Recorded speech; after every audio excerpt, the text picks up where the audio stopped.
ఇంకా ఆలస్యం చేయకుండా సార్తో మాట్లాడాల్సిన చాలా ఉన్నాయి కాబట్టి మనం ప్రోగ్రాంలోకి ఎంటర్ పోదాం. గురూజీ నమస్కారం. జై శ్రీకృష్ణ. ఎలా ఉన్నారు? క్షేమం. ప్రయాణం ఎలా జరిగింది? ఎందుకంటే నేను ప్రయాణం అని ఎందుకన్నానంటే దాదాపుగా ఒక 4 నెలల నుంచి నేను మీ ఇంటర్వ్యూ కోసం ఎదురు చూస్తున్నాను. ఛానల్ మొదలుపెట్టి 5 నెలలు అవుతుంది మనది. దాంట్లో ఒక నెల ఫస్ట్ అడిగితే బాగుండదు, కొంచెం మనం ఏంటి అనేది కొంచెం సబ్స్క్రైబర్స్ వాళ్ళు వీళ్ళు వచ్చిన తర్వాత వెళ్ళి అడిగితే బాగుంటుందన్న అభిప్రాయంతో ఒక నెల రోజులు ఆగాను. నెల రోజుల్లో మనకు 30,000 మంది రాగానే వచ్చి అడగాలి అనుకున్నాను. బట్ అప్పటి నుంచి మీరు లేరు వేరే దగ్గరికి వెళ్ళారు అని చెప్పేసి నేను వింటా ఉన్నాను అనమాట. సో మీరు రాగానే ఇంటర్వ్యూ ఇస్తున్నారు. First of all thank you. ఆ ప్రయాణం ఎలా జరిగింది? నా ప్రయాణం అంతా గీతా ప్రయాణమే. అది దేశం, కాలం, జాతి, ప్రాంతం వీటికి అతీతమైంది. నేను అమెరికాలో అయినా ఇదే గంగాధర శాస్త్రి గీత, ఇదే ఆస్ట్రేలియాలో అయినా అంటే రాబోయే కాలంలో ఆ దేశాలు కూడా వెళ్ళబోతున్నాం. మన స్వదేశంలో అయినా ఏదైనా కూడా గీతా ప్రయాణమే. భగవద్గీత పట్ల సామాన్యుడికి కూడా ఒక అవేర్నెస్ కలుగజేయటం. What is Bhagavad Gita?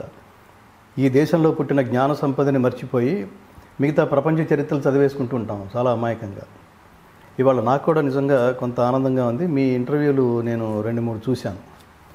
సామాజిక భారత జాతి ప్రయోజనాల్ని కాంక్షిస్తూ వాళ్ళని జాగృతం చేస్తూ మీరు చేస్తున్న ఇంటర్వ్యూలు చాలా మీది అంటే సార్థక జన్మగా నేను భావిస్తాను. Awareness of Bharat.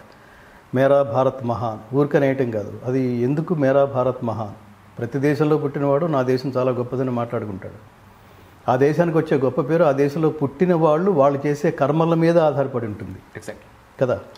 సో అట్లా మరి ఇతర దేశాలతో పోల్చితే మన దేశం ఎందుకు గొప్పది అంటే ఇతర దేశాలకి ఆదర్శవంతమైన జీవిత గమనం అంటే ఏమిటో ఈ దేశంలో పుట్టిన మహాత్ములు మనకు కొంతమంది చెప్పారు. వాళ్ళ వల్ల ఈ దేశానికి అసార్థకత. నేను ఎప్పుడు చెప్తుంటాను, జై శ్రీరామ్ అనండి.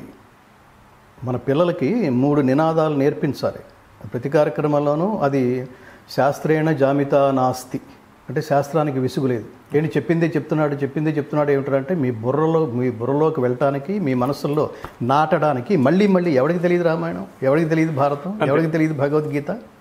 స్థూలంగా మీరు లోతులకు తెలియపోవచ్చు కానీ దాని ప్రాథమికంగా కూడా వాట్ ఈజ్ గీత అన్నాడంటే అసలు ఇంకా అది చాలా మన మీద ఎక్కువ బాధ్యత ఉందని అర్థం.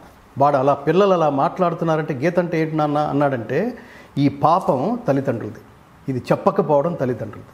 అది నేర్చుకుంటే ఏమొస్తుంది అంటే ప్రపంచంలో చాలామంది ఎంతమంది ఇన్స్పైర్ అయ్యారో, మిగతా పాశ్చాత్య దేశాల్లో ఎంతమంది ఇన్స్పైర్ అయ్యారో తెలుసుకుంటే మనం మిస్ అయిపోయామే అనే భావన కలుగుతుంది. అది తెలుసుకోవాలి. Edwin Arnold, max Muller, open hammer, Warren Hastings, Einstein, Aldous Huxley, David ఫ్రాలే ఇలాంటి వాళ్ళందరూ భగవద్గీత లేకపోతే ప్రపంచ వాంగ్మయం పరిపూర్ణమైనట్టు కాదు అని మాట్లాడుతున్నారంటే ఇందులో ఏదో ఉండాలి ఖచ్చితంగా. లేకపోతే ఎల్లలు దాటి ఎక్స్పైరీ డేట్ లేని సబ్జెక్ట్ అనమాట. ఎల్లలు దాటిన సబ్జెక్టు, కాలం చెల్లని సబ్జెక్ట్. 5,000 సంవత్సరాల క్రితం మాట్లాడిన భగవద్గీత కృష్ణార్జున సంవాదం, dialogue between lord Shri Krishna and Arjuna అంటున్నారు. శ్రీకృష్ణార్జున సంవాదం అంటే వాళ్ళిద్దరికే సంబంధించింది అయి ఉండాలి కదా. ఎందుకు ఇవాళ దాకా బతికుంది అంటే, జీవించి ఉంది అంటే, జనాలను జాగృతం చేస్తోందంటే, ఇన్స్పైర్ చేస్తోందంటే అది వాళ్ళిద్దరి మధ్య కేవలం వాళ్ళ వ్యక్తిగత సంభాషణ కాదు అన్నమాట. మరి ఏమి సంభాషణ అంటే లోపలికి వెళ్తే తెలుస్తుంది. భగవద్గీత అంటే కర్తవ్య బోధ, అది మతం కాదు, జ్ఞానము. మతం అంటే అభిప్రాయం మాత్రమే.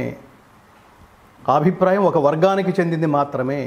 ఎవడి అభిప్రాయం అయితే సార్వజనీనం అవుతుందో, వర్గాల్ని, దేశాల్ని, కంచెల్ని తెగ్గొట్టుకుని దాటుకుని ప్రపంచానికి వెళ్ళిపోయి అక్కడ సుస్థిరంగా భలే చెప్పాడు రా, నా కోసమే చెప్పాడు అని అనుకునేంత స్థాయిలో స్ఫూర్తినిస్తుందో అది హిందూయిజం.